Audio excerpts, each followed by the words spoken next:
Making CBD oil involves using dangerous and potentially explosive chemicals, but right now, a lack of regulation means pretty much anyone can try and make it if they want.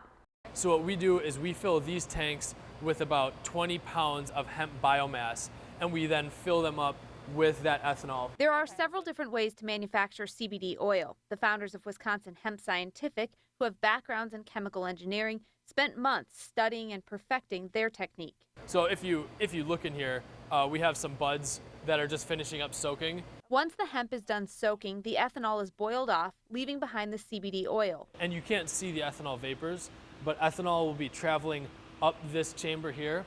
While the process isn't overly complicated, experts say it can be dangerous if you aren't properly trained and don't have the right equipment. Some labs will use butane, which is not good to consume in any sort of quantity. So if there's a trace amount of it left in your extract, it's not good. And butane is also very, very explosive. But because CBD oil isn't classified as a food or supplement or closely regulated yet, there aren't set safety standards for the labs where it's made. In November, an explosion caused severe damage to a CBD production facility in Kentucky.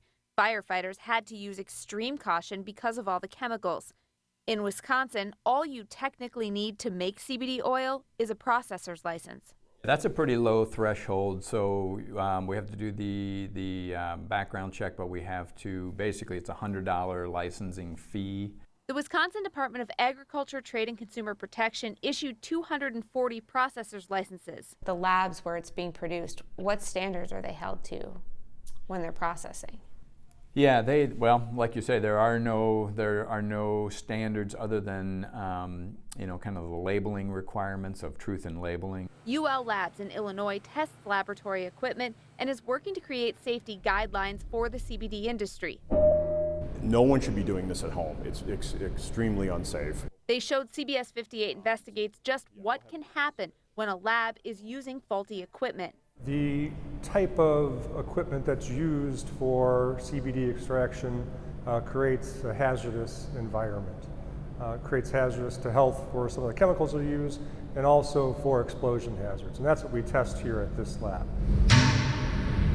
UL Labs is in the final stages of establishing national standards for the United States and Canada. But until CBD oil is regulated by the FDA and classified as a food or supplement, no one is required to follow any standards. In the meantime, the team at Wisconsin Hemp Scientific says they're not waiting for formal guidelines and are working to get their labs certified. And more importantly than somebody getting hurt, though, it's important to do it in a lab setting with a standard procedure to ensure quality control and safety of the product. DATCAP says it's important to remember it's a buyer's beware market. Make sure you know where the product is made and that it's tested by an outside lab to make sure it doesn't contain any harmful chemicals. Reporting in studio, Kristen Barbarisi, CBS 58 News.